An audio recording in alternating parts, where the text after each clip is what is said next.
Selamat pagi para profesional. Pada pagi ini kita akan membahas mengenai pengantar konsep global strategis untuk HR dan business owner. Kenapa ini begitu penting? Karena jawabannya sangat sederhana. Perubahan dunia begitu cepat sehingga kita harus bisa merespon setiap keadaan yang ditimbulkan akibat globalisasi. Mari kita lihat. Kenapa global strategis harus dipelajari? Yang pertama adalah perkembangan dunia yang begitu cepat membuat kita harus menyikapi permasalahan-permasalahan internasional. Perubahan yang begitu cepat di dunia politik internasional, ekonomi internasional, bisnis internasional, keamanan internasional yang menyebabkan perubahan yang luar biasa kepada mobilitas kita dalam beraktivitas di dalam dan di luar ruangan. Yang kedua adalah secara langsung perubahan-perubahan tersebut harus kita pahami. Tujuannya supaya kita bisa membuat perencanaan untuk menghindari risiko yang terjadi. Nah, sekarang kita ingin membahas apa sih definisi global strategis. Jadi definisi global strategis ini secara umum yang saya rangkum dari berbagai pengertian yang ada di buku ataupun di website. Di dalam ilmu politik nasional, global strategis itu didefinisikan kemampuan seorang pemimpin dalam memahami perubahan-perubahan secara global di berbagai bidang, yaitu bidang politik, bidang ekonomi, bidang budaya, bidang teknologi, bidang bisnis yang mempengaruhi sebuah negara, dan kemampuan sebuah negara dalam merespon perubahan tersebut untuk mempertahankan kepentingan nasionalnya. Global strategis di bidang bisnis.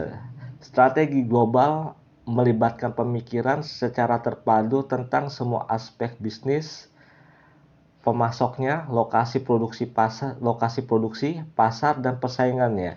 Ini melibatkan setiap produk atau layanan dari perspektif standar pasar domestik dan internasional.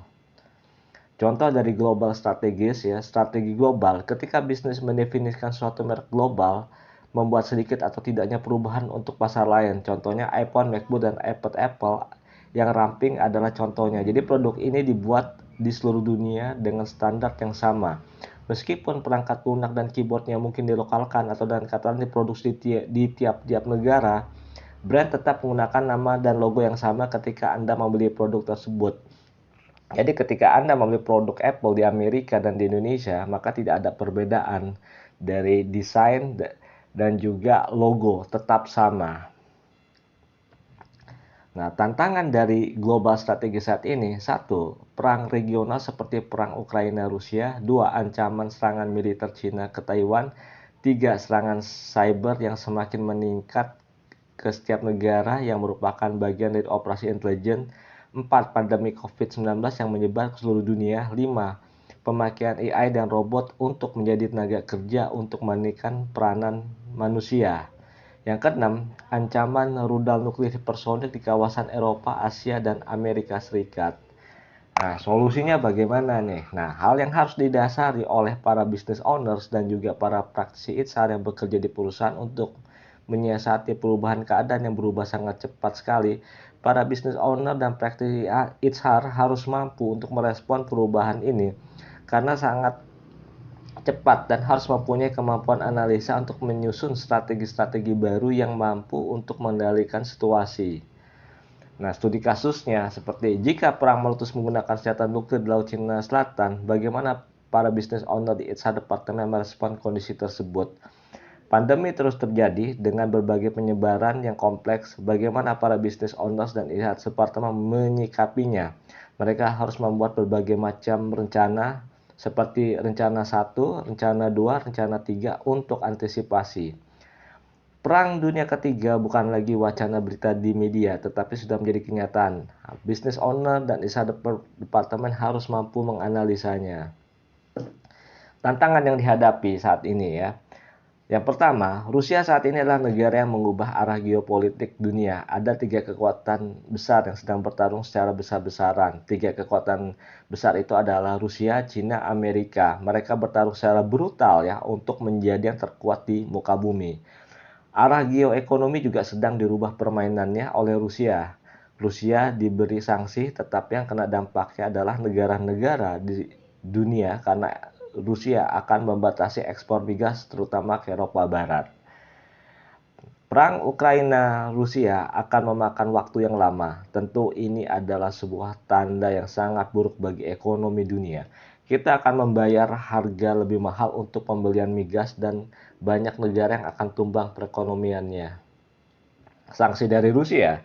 Rusia juga menutup wilayah udaranya untuk maskapai penerbangan dari 36 negara dan termasuk 27 anggota Uni Eropa.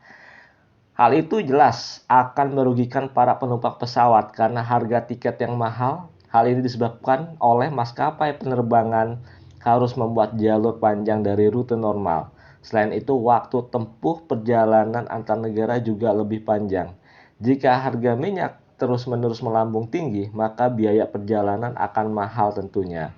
Hal ini akan mempengaruhi minat untuk melakukan perjalanan panjang antar negara akibat harga tiket yang mahal. Larangan penerbangan di atas wilayah Rusia tentu akan merugikan maskapai penerbangan dari berbagai negara. Kondisi industri penerbangan yang sama sekali belum pulih dan belum berjalan normal akibat pandemi akan mengalami pukulan kembali. Tentu larangan ini akan mengganggu rute Eropa ke Asia dan Asia ke Eropa. Para penumpang akan mengeluhkan harga tiket yang mahal dan waktu tempuh akan lebih jauh dan lebih lama. Untuk mengatasinya, maka rute-rute baru harus segera dibuat untuk menghindari kerugian yang besar. Nah, negara-negara yang dilarang sebagai berikut, dan ini data ini dikutip dari channel News Asia. Albania, Anglia, Austria, Belgia, Bulgaria, Kepulauan Virgin Inggris, Jerman, Gibraltar, Hungaria, Yunani, Denmark, Kanada, Kroasia, Siprus, Republik Ceko, Estonia, Finlandia, Prancis, Jersey, Irlandia, Islandia, Italia, Latvia, Luxembourg, Malta, Belanda, Norwegia, Polandia, Portugal, Rumania, Slovakia, Slovenia, Spanyol, Swedia, dan Inggris. Ya, terima kasih. Ini analisa singkat. Semoga materi ini bisa digunakan oleh praktisi ITSHAR atau Departemen ITSHAR yang saat ini menangani perusahaan-perusahaan besar ataupun perusahaan kecil dan juga para business owner. Saya Septo Indarto. Jika Anda ingin melakukan pelatihan tentang dampak dari perkembangan dunia bagi dunia ITSHAR dan dunia bisnis, Anda bisa menghubungi saya segera. Terima kasih banyak. Selamat pagi.